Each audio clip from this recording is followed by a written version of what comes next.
नमस्कार विद्यार्थी मित्रांनो, तुमच्या सर्वांचं स्वागत आहे एमसीडी अकॅडमी जी महाराष्ट्र गट क ड आणि सरळ सेवा भरती प्रक्रियेसाठी समर्पित आपलं युट्यूब चॅनल आहे. ही संभाव्य प्रश्नपत्रिका क्रमांक 7 आहे. याच्या आधी 6 झाल्यात.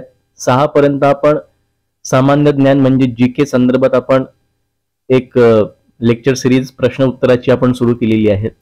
आणि आता हे जे 7वा प्रश्न, हा जो 7वा प्रश्नसंच आहे, हा 7वा प्रश्नसंच हे मराठी व्याकरणासंदर्भात आहे. आपलं मिशन असणार 180 प्लस 200 मार्काचा पेपर आहे. 100 प्रश्न असतील. त्याच्यामध्ये 180 प्लस मार्क आपण सेक्युअर कसे करू शकू त्याच्याकडे आपलं लक्ष असणार आहे. तर पहिला प्रश्न आपण सुरुवात करूया. तर पहिला प्रश्न, खाली दिलेल्या शब्दाचा समानार्थी शब्द ओळखा. खाली दिलेल्या शब्दाचा समानार्थी शब्द ओळखा. प्रश्न 1 आणि 2. याच्यामध्ये एक प्रॉब्लेम आहे मित्रांनो, कारण जी टायपिंग आहे, टायपिंग मध्ये याचा जो फॉन्ट आहे तो येत नव्हता व्यवस्थित. त्यामुळे जिथं जिथं जोडाक्षर आहेत तिथे थोडं अशा प्रकारे तुम्हाला थोडासा हे दिसेल. तर खाली दिलेल्या शब्दाचा समानार्थी शब्द ओळखा. प्रश्न 1, मंडूक. मंडूक म्हणजे काय? साप, बेडूक, माकड, सिंह यापैकी नाही. तर याचं उत्तर असेल बेडूक. ओके, याचं उत्तर बेडूक आहे. क्वेश्चन नंबर 2, धरा.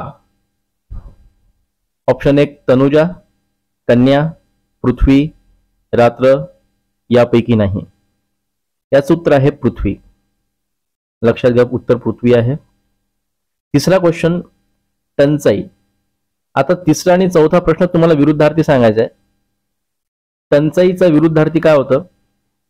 1 महागाई, 2 वाण, 3 विपुलता, 4 भरभराट, 5 यापैकी नाही. तर याचं उत्तर जे आहे, याचं उत्तर आहे विपुलता.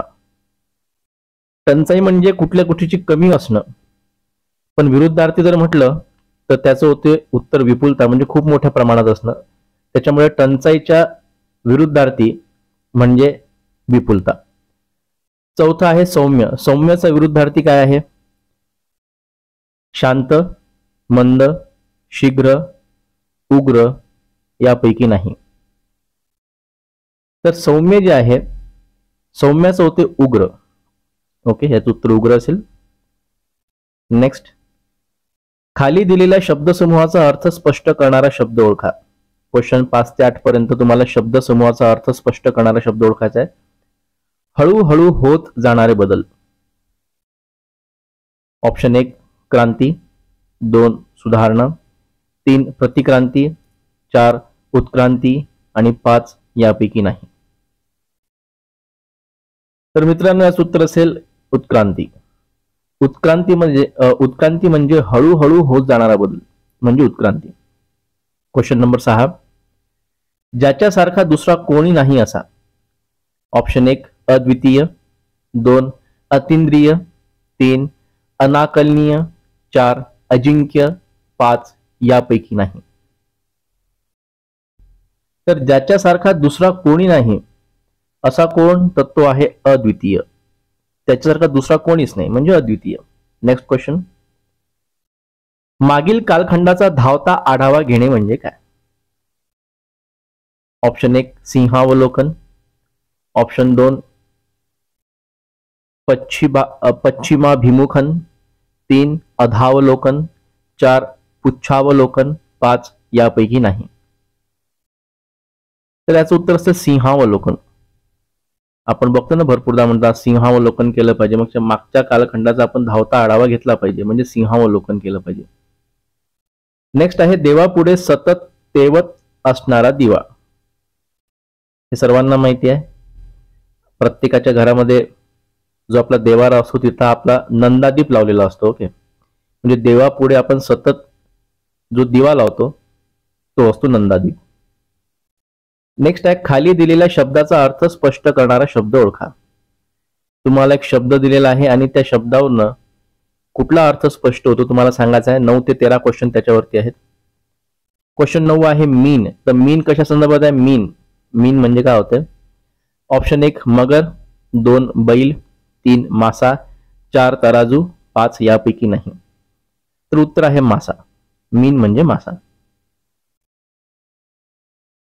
बैल म्हणजे होते वृषभ. ओके, नेक्स्ट 10 नंबर क्वेश्चन, कटी. कटी म्हणजे काय? कंबर, छाती, पोट, वक्ष यापैकी नाही. उत्तर असेल कंबर. कटी म्हणजे कंबर. 11 नंबर क्वेश्चन, हतबल. हतबलचा तुम्हाला शब्द सांगायचा आहे. बलवान, अगतिक, प्रागतिक, भ्रमनिरास यापैकी पाचवा आहे, यापैकी नाही हो, की तिथे दिसत नाही. पाचवा आहे यापैकी नाही. तर हतबल जे आहे, हतबलचा जो अर्थ आहे त्याचा अर्थ होतो अगतिक. ओके, हतबलचा होतो अगतिक. नेक्स्ट, लांगुल चालन. ऑप्शन 1 खुशामत, 2 लाचलुचपत, 3 प्रणय, 4 जवळीक, 5 यापैकी नाही. तर लांगुल चालन जे आहे, लांगुल चालनचं उत्तर असेल खुशामत. लांगुल चालनचं असेल खुशामत, लक्षात घ्या. लांगुल चालनचं उत्तर असेल खुशामत. नेक्स्ट आहे भाकड कथा. 13वा क्वेश्चन, भाकड कथा. निरर्थक गोष्टी, लांबलचक भाषण, कंटाळवाणी बडबड, गप्पा गोष्टी यापैकी नाही. आपण भरपूरदा म्हणतो काय भाकड कथा सांगते. भाकड कथा सांगणे म्हणजे निरर्थक गोष्टी. भाकड कथा म्हणजे काय होतं? भाकड कथा म्हणजे निरर्थक गोष्टी करणं असं होतं. त्यामुळे 13च उत्तर 1. नेक्स्ट क्वेश्चन बघा. खाली दिलेल्या म्हणीचा अर्थ स्पष्ट करणारा योग्य पर्याय निवडा.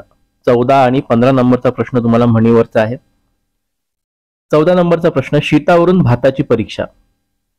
ऑप्शन 1 एखाद्या अंशावरून संपूर्ण पदार्थाची तपासणी करता येते अथवा गुणधर्म समजून घेता येतात. ऑप्शन 2 एखाद्याकडे पैसा असला की खूप त्याच्या भोवती जमतात. ऑप्शन 3 भात कधीही एकदम शिजवू नये. 4 शीते एकत्र करून भात तयार होतो. 5 यापैकी नाही. क्वेश्चन होता शीतावरून भाताची परीक्षा करणे म्हणजे काय? तर याचं उत्तर जे आहे, याचं उत्तर आहे एखाद्या अंशावरून संपूर्ण पदार्थाची तपासणी करता येते अथवा गुणधर्म समजून घेता येतो. आपण म्हणतो ना की शीतावरून भाताची परीक्षा करता येते, त्याचा अर्थ तो होतो. ठीक आहे, अत्यंत सोपी आहे. काही म्हणजे आपण त्यात काही वेगळ्या अशा प्रकारचं काही वाचण्याची गरज किंवा हे याची गरज नाही आहे. अपेक्षा असेच प्रश्न येतील. क्वेश्चन नंबर 15 बघूया. पाण्यात राहून माशांशी वैर. ऑप्शन 1 ज्याच्याशी सतत संबंध येतो किंवा ज्याच्यात राहावं लागतं त्यांच्याशी वैर. 2 ज्या माणसांमध्ये राहावयाचे त्यांच्या शत्रुत्वास भिवू नये. ऑप्शन 3 समाजातील सामान्य लोकांची तमा बाळगू नये. 4 पाण्यात राहून मगरीशी वैर झाल्यास चालते मात्र माशांशी मैत्री असावी. आणि 5वं यापैकी नाही. तर पाण्यात राहून माशांशी वैर म्हणजे ज्यांच्याशी सतत आपले संबंध येतात किंवा ज्यांच्यात राहावं लागतं त्यांच्याशी वैर करू नये, याचा अर्थ पाण्यात राहून माशांशी वैर.